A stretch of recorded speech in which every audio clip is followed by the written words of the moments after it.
L'Église et le ministère de la prédication, bien sûr, vous voulez bien l'Église et la mission de la prédication. Parce que le Seigneur a dit dans Matthieu chapitre 28, à partir du verset 18, il dit parler partout le monde entier, faire de toutes les nations des disciples. Or, pour faire un disciple, nous devons l'enseigner, nous devons le baptiser. Et donc, nous devons prêcher pour que les païens puissent entendre l'évangile. C'est donc la mission de l'Église de faire des disciples. C'est donc la mission de tout chrétien d'aller partout le monde entier prêcher la bonne nouvelle. Ensuite, nous avons vu que dans le livre de Jean chapitre 16, du verset 8 jusqu'au verset 13, Jésus a dit que lorsque le Saint-Esprit viendra, il convaincra le monde en ce qui concerne le péché, le jugement et la justice. Donc quand nous ne prêchons pas, nous ne donnons pas l'occasion au Saint-Esprit de convaincre les gens du péché. Si nous voulons que les gens soient convaincus du péché, nous devons laisser le Saint-Esprit travailler lorsque nous prêchons la parole de Dieu. En Actes chapitre 2, le jour de la Pentecôte, ce jour-là, la Bible dit que Pierre a prêché et les gens ont eu le cœur vivement touché. Le mot grec dit qu'ils ont eu le cœur percé. De la même manière qu'on a percé le côté de Jésus, ils ont eu le cœur percé, le cœur vivement touché, et puis ils se sont donnés à Christ. Ils sont devenus disciples de Jésus. Donc quand nous prêchons, nous donnons l'occasion au Saint-Esprit de toucher les cœurs afin que les gens passent des ténèbres à la lumière de Dieu. Alléluia. Et puis troisièmement, quand nous prêchons, nous dévoilons le mensonge du diable. Parce que le diable fait comprendre à l'homme que Dieu ne l'aime pas. Et c'est quand tu prêches, tu révèles l'amour de Dieu, la bonté de Dieu. Ce matin, un bien-aimé a témoigné, ça m'a tellement touché. Depuis le salon, j'étais en train de prier. C'est comme son témoignage perçait pour dire voici l'amour de Dieu. Pendant qu'on ne le connaît pas encore, il suffit que quelqu'un intercède pour toi, quelqu'un te parle de Jésus, Dieu met ses anges en mission pour te délivrer, pour te guérir, pour travailler. C'est pas moi, j'ai pas envie de prêcher à la radio. Prêcher dans les rues, faire les porte à porte, aller faire les croisades. C'est ce que le Seigneur a fait. Et nous avons vu le mercredi que lorsque nous prêchons, nous continuons avec la croix de Christ. C'est-à-dire que nous réconcilions les hommes avec Dieu, les hommes entre eux-mêmes. Nous démontrons la bonté de Dieu. C'est pourquoi nous devons continuer à prêcher, nous devons continuer à édifier, nous devons continuer à faire du bien. Amen. Voilà. Donc la prédication a un but. Le but de la prédication, c'est de gagner les païens à Christ. L'autre but de la prédication, c'est édifier le corps de Christ selon Éphésiens chapitre 4, verset 11 à 12. Donc la Bible dit, comment entendront-ils parler de Dieu s'il n'y a personne qui prêche? Donc le but de la prédication, c'est que nous puissions prêcher afin que ceux qui ne sont pas encore à Christ comprennent l'amour de Dieu. Ils entendent les oracles des serviteurs de Dieu. Et le Saint-Esprit, à son tour, les convaincra, fera passer ton message de la raison à l'esprit, à la conscience. Le cœur sera touché et la personne viendra à Jésus pour le salut de son âme. Si nous fermons la bouche, nous ne faisons plus l'œuvre de Dieu. Si nous fermons la bouche, c'est-à-dire que nous sommes d'accord avec tout ce qui se passe. L'homosexualité, mariage entre hommes et hommes, entre femmes et femmes, les avortements par ici, par là, les vies qui sont détruites à longueur de journée, la pratique de l'idolâtrie, du fétichisme, tout ce que les gens font comme criminalité. Si nous prêchons tous les jours, nous prêchons réellement ce que Christ a prêché, son amour, sa vie, sa bonté, son pardon, sa délivrance, la guérison qu'il octroie, les vies passeront des ténèbres à la lumière. Nous devons prêcher chez nous à la maison, Nous devons prêcher dans nos quartiers. Nous devons prêcher à l'église. Nous devons prêcher partout où le Seigneur nous donne l'occasion de prêcher. Si nous voulons voir notre société transformée.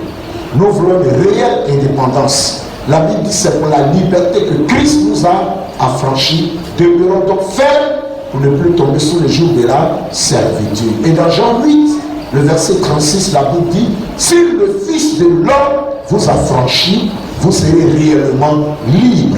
Donc jusqu'à ce que Jésus-Christ affranchisse un foyer, affranchisse un homme, affranchisse une femme, affranchisse une famille, ces personnes demeurent dans les liens du diable. Ces personnes sont esclaves jusqu'à ce que la lumière vienne à ces personnes pour être guéries.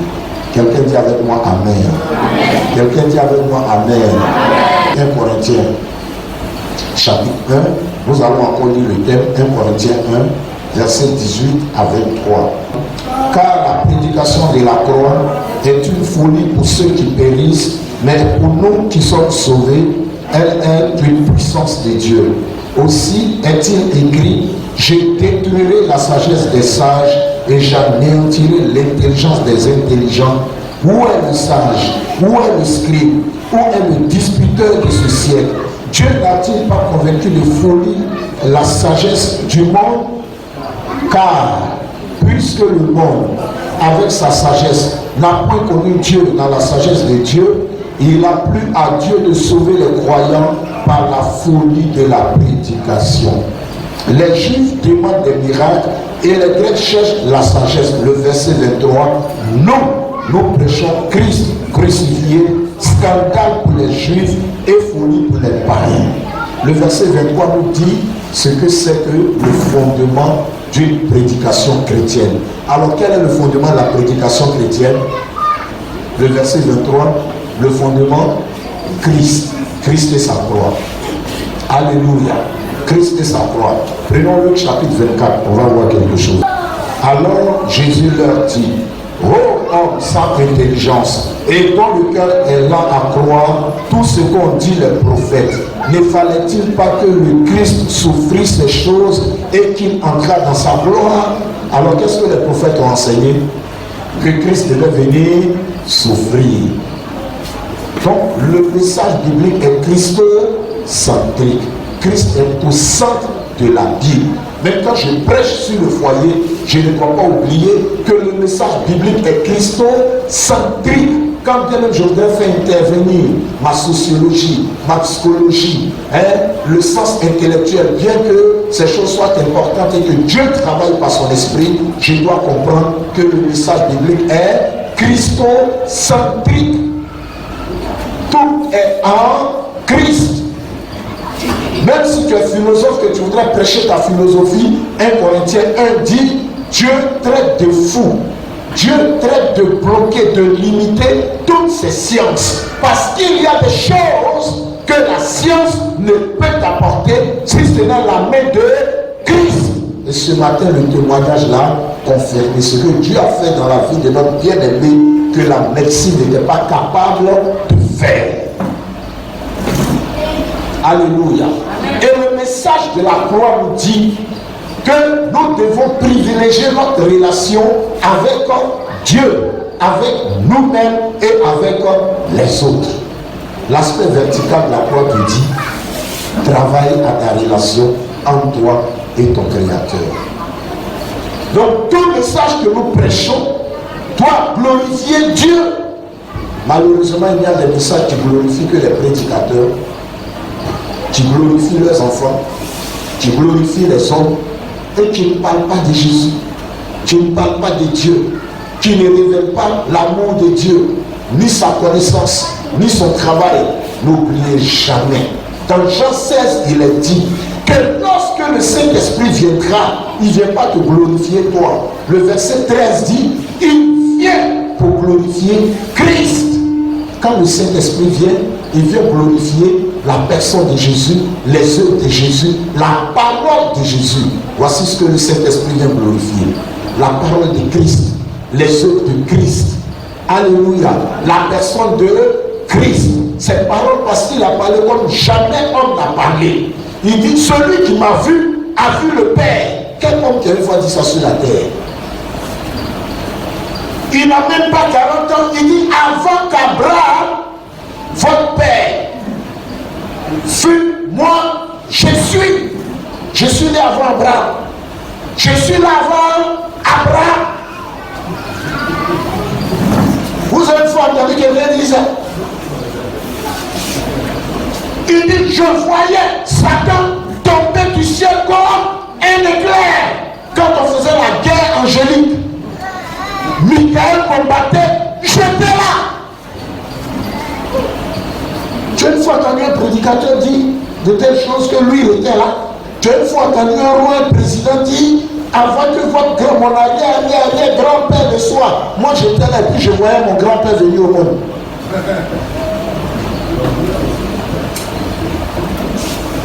Jésus a dit ça.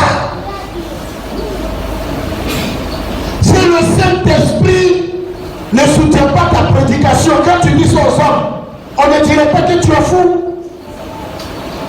Tu viens, tu dis Jésus est né avant son arrière-grand-père. Oh! On est prédicateur. Doucement. Tu dis celui qui a vu Jésus, c'est fini, il a vu Dieu. Mais aujourd'hui, même quand tu dis ça, il a dit donc Jésus est Dieu. Oui, tout ce qu'il dit atteste qu'il est Dieu. Mais qu'il faut-il pour convaincre maintenant les personnes? Le Saint-Esprit. Ce n'est pas ton langage intellectuel. Ce n'est pas ta philosophie. Ce n'est pas ta doctrine propre à toi. C'est l'œuvre du Saint-Esprit. C'est pourquoi Jésus a dit dans Jean 15, le verset 5, sans moi, vous ne pouvez rien faire. Il a annoncé son esprit. Il vous est avantageux que je m'en aille. Car si je ne m'en vais pas, le consolateur ne viendrait pas. Mais si je m'en vais, je vous l'enverrai. Et lorsqu'il viendra, c'est lui qui convaincra. Je parle à l'enfant, il n'attend même pas, il ne peut pas t'entendre. Pour qu'il puisse t'entendre, il faudrait t'associer au Saint-Esprit. Oh, il est trop têtu. Il est têtu parce que tu ne l'as pas encore confié au Saint-Esprit. Je prêche, il ne m'entend pas. Il ne t'entend pas parce que tu n'as pas encore laissé la place au Saint-Esprit. Dans la Bible, les apôtres ont compris par l'Esprit que celui qui a ressuscité Jésus-Christ d'entre les morts, c'est le Saint-Esprit. Et quand tu n'as pas son esprit, l'Esprit de Dieu, tu agis selon ta chair. Si tu veux que ta prédication soit puissante, tu veux voir la gloire de Dieu se manifester avec toi, associe-toi au Saint-Esprit. Alléluia. On a vu 1 Corinthiens 1, allons dans 1 Corinthiens 2. Nous sommes avec Paul. 1 Corinthiens chapitre 2. Nous allons lire les versets 1 jusqu'au verset 10. Pour moi, frère, lorsque je suis allé chez vous, ce n'est pas avec une supériorité de langage ou de sagesse que je suis allé vous annoncer le témoignage de Dieu. Allons s'arrêter. Donnons une définition à la prédication. Paul définit la prédication ici comme quoi? C'est quoi? C'est annoncer le témoignage de Dieu. Et quel est ce témoignage? Dieu t'a aimé avant même que tu ne le connaisses. Il a donné son fils Jésus mourir pour toi. Et si le Saint-Esprit encore n'était pas à comprendre cette assertion de Paul, tu es encore perdu dans ce qui se fait. Nous continuons, verset 2.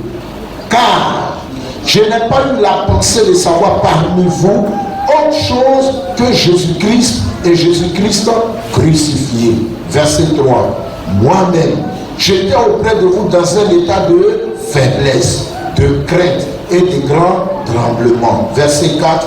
Et ma parole et ma prédication ne reposaient pas sur les discours persuasifs de la sagesse, mais sur une démonstration d'esprit et de puissance. Verset 5. Afin que votre foi fût fondée non sur la sagesse des hommes, mais sur la puissance de Dieu. Alors quel est le but final que doit atteindre une bonne prédication, c'est de conduire ceux qui écoutent à bâtir leur foi en Dieu et non sur un homme. Je l'ai dit, le pasteur va prier pour moi, là je serai guéri. C'est bien quand tu es un don spirituel. Mais quand tu as bien saisi l'essence, l'esprit de la prédication, de ta marche avec Dieu, tu es équipé pour devenir indépendant. N'est-ce pas? Et c'est une véritable indépendance.